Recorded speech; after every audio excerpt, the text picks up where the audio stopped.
Greetings and blessings. Summer is moving towards fall with Thanksgiving and Christmas looming ever nearer. As time flies, we join in virtual connection for reflections and anticipations, sharing this space and the time to reconnect, soul search, and bring together prayers and offer them to your heavenly altar. Help my family get through the death of my nephew. Grant my mother peace as she confronts a terminal illness. For a friend whose mom has COVID. Give strength to the people of Ukraine as they deal with fears and loss. God, please grant me patience and healing. For all those feeling frightened or isolated. Help me with my ongoing health situation. Please grant me a full recovery. For a teammate recovering from a serious injury. Jesus, give health to those newly widowed or orphaned. God, help my friend who is battling cancer. Please strengthen the conscience of all of those holding a political office. For my health situation, please help me feel better, if not heal. Please bring my family back together. Help my parents as they continue to deal with some hard times.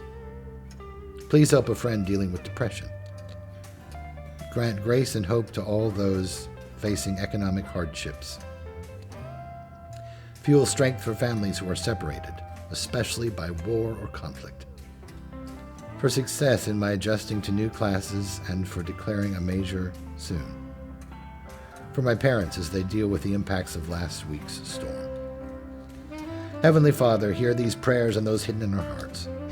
As summer loosens its hold and fades into autumn, we look past this election cycle to a time of kept promises and future calm.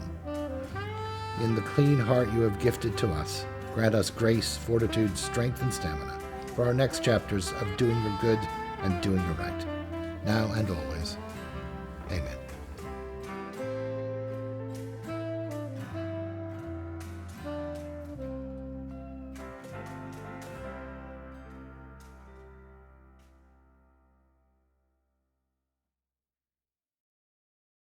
Greetings and welcome. We are broadcasting again from the Martin Meditation Chapel here on the campus of Ottawa University in Ottawa, Kansas. It is a beautiful sort of pseudo-fall morning out there. I think it will be warmer this afternoon. If Wisconsin is not experiencing similar weather, they will be soon. And Arizona, I honestly don't know. I think it was hotter than I thought it should be there. As it is, the seasons are definitely changing, or at least giving us that hint of change. And that is a wonderful thing. Classes are bubbling here, and I'm sure at other campuses. It's always good to have students and their noises and sounds and ideas and thoughts. That brings me to, we always could use prayer requests and questions for my particular talks, for my sermons. Those at the end of it, you can see there's addresses to send it. But if you're in Arizona, track down Yazelda. If you're in Wisconsin, Brian. If you're here in Kansas, find Keith or Lee or myself. And certainly they're on our website, on that Faith and Church Vitality tab. There's a place where you can actually type those in, and they spit out to a wonderful woman named Susan, who works at the advancement office here in Kansas. We appreciate those because they keep us connected, and in a world that is virtual for us, and occasionally we do get to see real people on real campuses. It's nice to make sure that we stay timely, stay topical, and connect with what people want to think and talk and pray about. So last week we talked a lot about Christian in name only.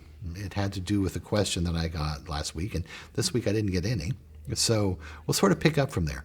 The question, which I sort of didacted some because we talk to a lot of things and we can talk about the world, but we don't talk a lot about political party stuff because it's too Caesar for me and this is God stuff. But at the end of the day, the question sort of had to do with people who say you're Democrat or Republican in name only. And my response to most of it is where I think we need to worry in the realm of giving Caesar what is due Caesar and giving God what is due God is making sure that we are not Christians in name only. And that's either easier or harder than you might think, because there's a circumstance that pretty much says, and lots of scripture that says that, the Pharisees and that pay attention to what they do, but don't do their practices. A lot of Jesus saying, be careful for people who give lip service, but don't really do what God says to do. And in a realm of Jesus coming not to abolish but complete, really hard stuff where you transition from eye for an eye and tooth for a tooth. We're judging people and casting out the leper, and suddenly you have to say that you turn the other cheek, or you pray for your persecutor, or you serve your enemies. That greatest commandment then is really tough, treating your neighbor as yourself. It's pretty easy, frankly, to love God with all your heart, mind, spirit. In some ways, that's a feeling, and feelings are easy because they change with the wind.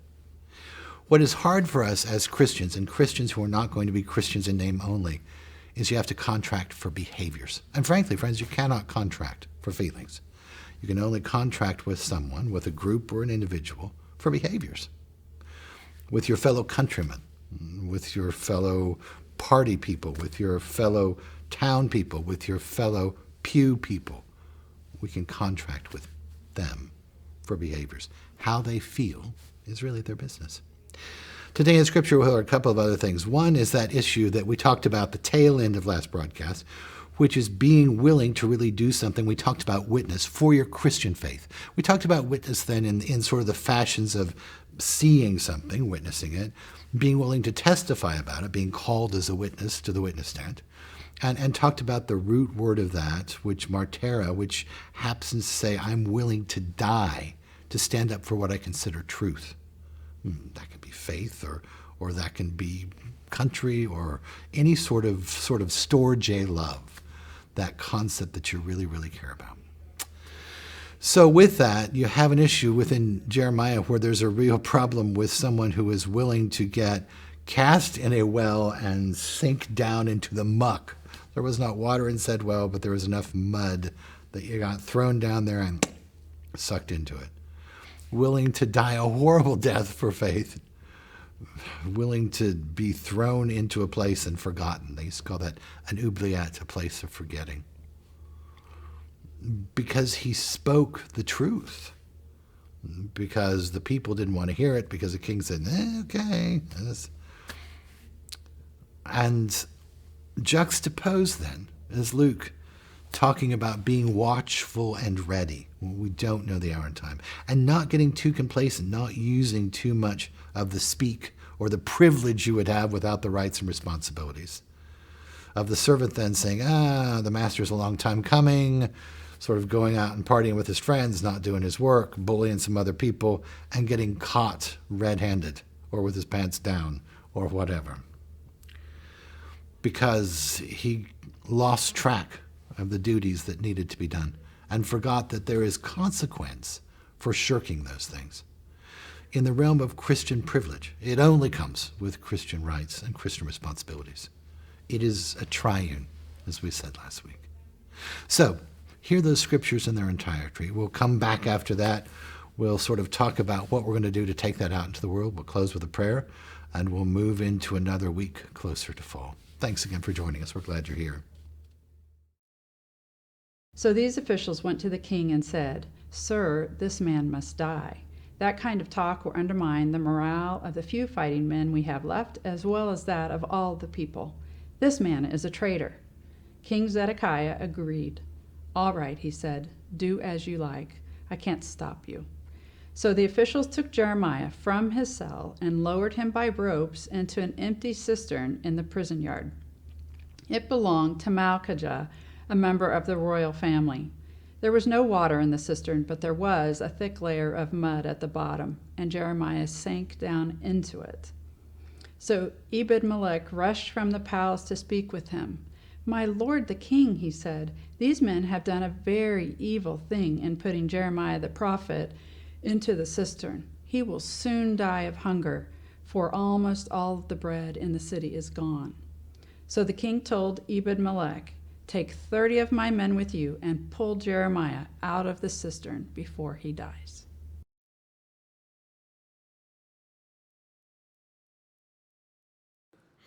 Brother, let me be your servant. Let me be as Christ to you.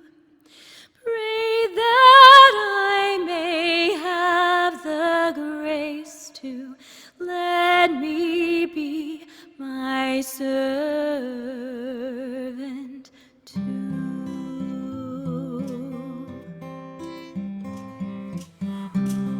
are pilgrims on the journey. We are travelers on the road. We are here to help each other walk the mile and bear the load. I will hold the Christ light for you in the night time of your fear. I will hold my hand out to you, speak the peace you long to hear. Brother, let me be your servant. Let me be as Christ to you. Pray that I may have the grace to let you be my servant too.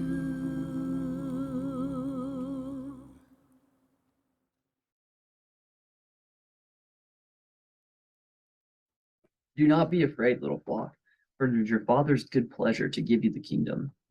Sell your possessions and give alms. Make purses for yourself that do not wear out, an unfailing treasure in heaven, where no thief comes near and no moth destroys.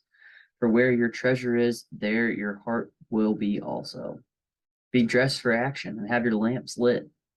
Be like those who are waiting for their master to return from the wedding banquet, so that they may open the door for him as soon as he comes and knocks. Blessed are those slaves whom the master finds alert when he comes. Truly I tell you, he will fasten his belt and have them sit down to eat, and he will come and serve them. If he comes during the middle of the night or near dawn and finds them so, blessed are those slaves. But know this, if the owner of the house had known at what hour the thief was coming, he would not have let his house be broken into. You also must be ready, for the Son of Man is coming at an unexpected hour. Peter said, Lord, are you telling this parable for us or for everyone? And the Lord said, who then is the faithful and prudent manager whom his master will put in charge of his slaves, to give them their allowance of food at the proper time?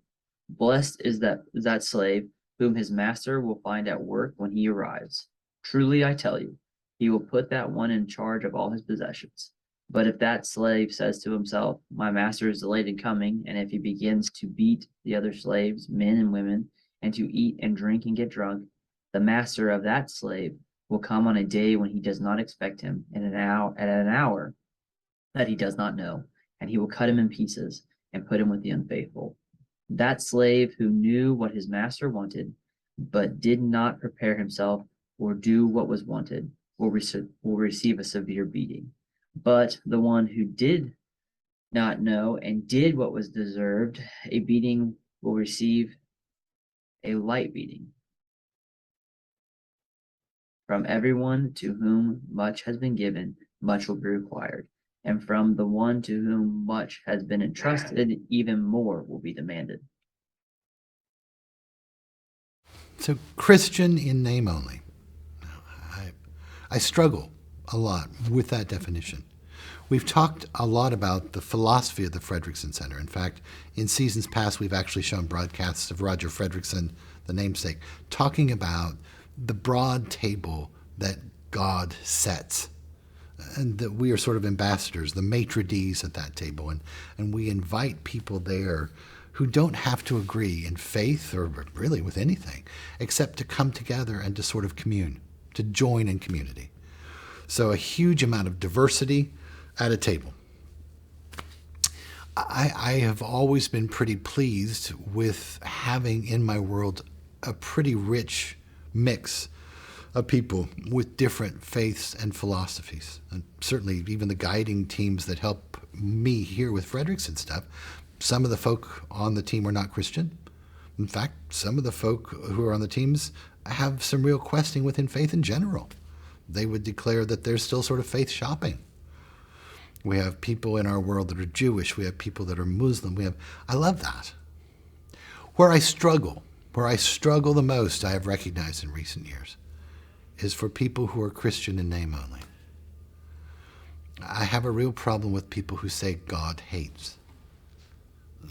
Because for Christians, more so than our Old Testament conjoinment for Jews and Muslims, our brothers and sisters there, I think it's really difficult to not say God is love.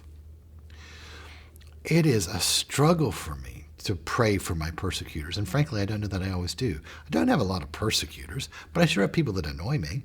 And most of the time that annoyance comes from faith issues, where people are trying to use faith to put someone else down or to get something that nobody else would get. That weird issue of entitlement, which is different than privilege. At the end of the day, people use faith now, I think, at least within this political cycle, to hide behind, to sort of scare people. And that is so different than a Jeremiah. That is so different than what we talked about in the times of the plague, where people would take care of the very people that persecuted them because they got the plague and were dying.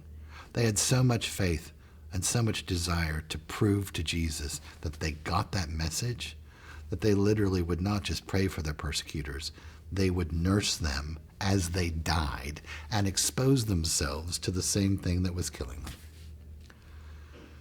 They say that some of the hard stuff about plague is the most hospitable ones. The Christian people were the ones that got the plague because it came from a contact issue. So after a while, by trying to help those people die with dignity or grace, by trying to show them that you were a Christian by your love, it assured that you would catch the plague and go to heaven. But the legacy you left in itself, and that's martyr, martyring, was a legacy that says this is such a powerful experience, to be loved and in love with an extension of God. Last week we talked about consubstantial, that Trinity. God the Father is God the Son, with a God who is willing to sacrifice for us, that we can be willing to sacrifice for him, up to and including casting off coil, knowing that it's not really death because you'll live forever. What an interesting, beautiful, simple, and complex concept. But it really is an all or nothing thing. You have to be willing to die for seeing things that Jesus would see. You have to be willing to die for doing things that Jesus would do, just as Jesus was. You cannot be selective. You cannot say that a widow or an orphan makes sense scripturally to help unless they are, insert whatever, black, Latina, citizens, non-citizens, Democrats, Republicans, anything. Widows and orphans are widows and orphans, if you're Christian. And if you're not just Christian, in name only. You have to be entirely beatitudinal then to say, here are the people that we as Christians in Bible practice are supposed to tend to, minister to. Tax gatherers and prostitutes are entering the kingdom of heaven. Yes, because they had transcended that concept of being tax gatherers and prostitutes to being sheep, good people who were able to leave gifts at the altar and make peace with brothers, widows, orphans, all the things that Jesus tells us we should take care of. Anyone then who is Christian, not Christian in name only, has the ability to walk into heaven. The Bema seat, however, is held out for those who are Christian in name only, and I cannot judge them, but I think it's difficult if the only reason you declare you're a Christian is so you can get something, call someone to do something you want, or be able to punish or bully people like the servant we heard about in Luke, with some sort of badge that says, as a Christian, I can pick on you. That has never been the mark of the Christian church, because it's not the mark of Jesus. Jesus was an empowerer, not a controller. Jesus role modeled to us empowerment, self-sacrifice, standing up and being the bigger person, not getting sucked into the muck, the well of crap that other people throw at us. Finding grace when people cast stones, and dying with dignity. Wow. Why wouldn't we want to be Christian then? Being Christian, I think, is much neater than being Christian in name only. How do you even keep up with real if all you do is just wear a badge and then act horrible. It doesn't separate us then from anybody else. They don't know we're Christians by our love because we don't love people much. There's all sorts of kinds of love in the Bible, sort of the love for team to team and the love for brother and the love, but all those come down to the same thing. And it's not just that we as Christians are supposed to serve those we love. We're supposed to pray for our persecutors. We're supposed to love our enemies. Love your enemies and pray for your persecutors, it says in Matthew. Wow. And you have to mean it. You can't not mean it. And if you do, it changes everything. You become that person offering their gift who says, I am grateful to be here, sinner that I am. And by meaning that and doing good, doing God's good, suddenly you're not a sinner anymore because those are forgiven. And Christ has already paid the price. Our world can change. Not just our world can change. Swords go into plowshares, there is no war then. That really is true if we just can be Christian, but not in name only. We can change the world to make it a reflection of what God intends. Doesn't even take that many of us, frankly. Or you will be stuck seeing the news that you see now when you turn on the telly, where people who are Christian in name only rip each other apart, tear each other down, blow each other up. Now, in the realm of influence and concern, what is our charge then? Start with your own space. Start with your own empowerment. Make sure that you understand in the realm of Christianity the real pledge you have made if you declare yourself Christian, to do what Jesus would do, to witness, to stand up and protect those in beatitudinal ways, to take care of the meek, to honor the peacemaker, to nurture the poor in spirit, to feed the hungry, to clothe the naked, to visit those in prison, all that. It's not like we don't have the roadmap. And I think you will find that while you're spending time to do that, literally to calendar something down, maybe once a week that says, I will do something, take something to a can drive, or do something for a homeless shelter, do something. I think you'll have less time to just boast about being Christian. So then in name only doesn't matter. I think you will find that you ride the high of being able to take even stuff you don't like in your cabinets down to the food pantry that's close, and you're proud enough about it you don't have to say, well, and by the way, I'm Christian. You just smile as you drive home. Plus your cabinet's cleaner. Make sure it's not too expired. It's not that hard, friends, to really be Christian, to be real. And once you start, it becomes addictive. I think you will find that from now until heaven, you'll want to do what God would do. You'll want to be the hands and feet of God. So our charge then is to think about that. And if you have any good suggestions on what's needed in your community in Wisconsin and Kansas and Arizona, let us know. Again, we run stuff on our website. That's Keith and some of the crew I have there. And we're always looking for opportunities for people that have 5-10 minutes so that they can do a little bit of stuff, that what we call Bible practice, that would help your community. We love to post those out there. Let us know. I'm excited by all this. I truly am. Because if I wasn't, I think I would watch the news and be awfully sad. As it is, I watch the news now and think, gosh, there's a lot of opportunities in the realm of one starfish at a time.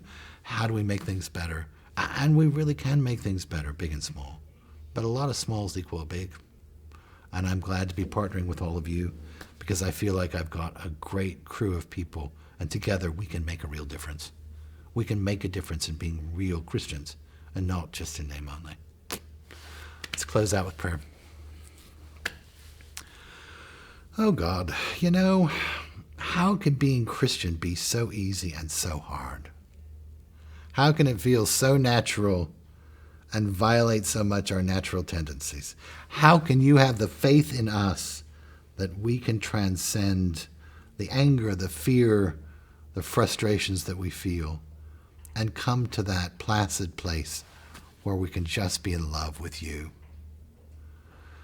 On a good day, I know I can do it. I think on a good day, it's easy to do it. But how do we do it when we watch the news or we hear people in a restaurant and they say things that make us mad and we cannot let go of the anger or the hurt?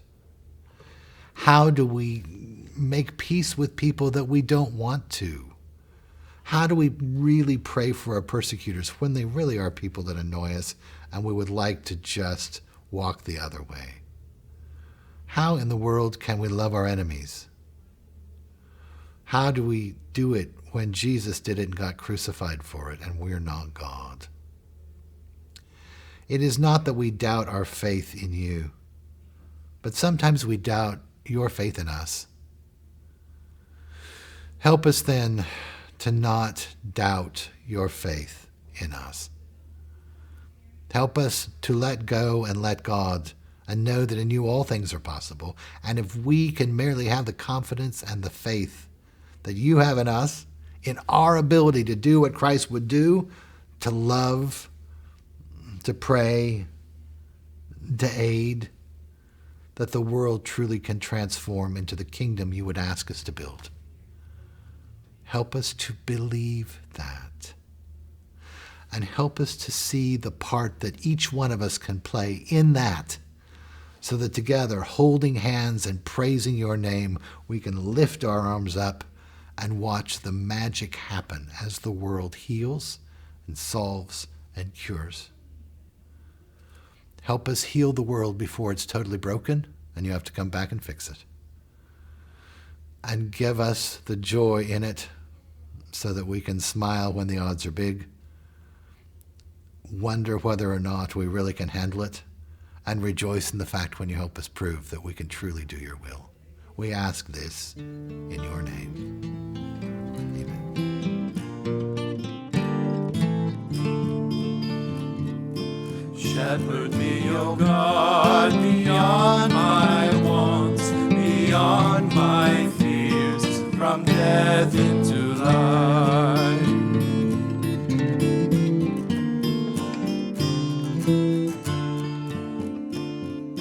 God is my shepherd, so nothing shall I want. I rest in the meadows of faithfulness and love. I walk by the quiet waters of your peace.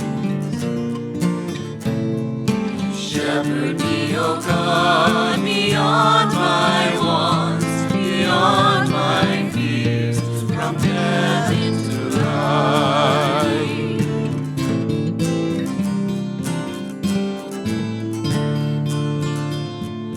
Gently you raise me and heal my weary soul. You lead me by the ways of righteousness and truth. My spirit shall sing the music of your name. Shepherd me, O God, Beyond my wants, beyond my fears, from death into life.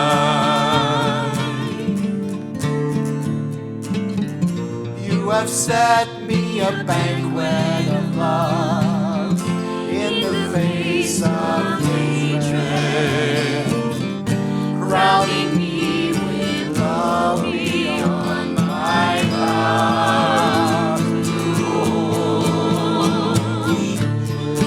Your kindness and mercy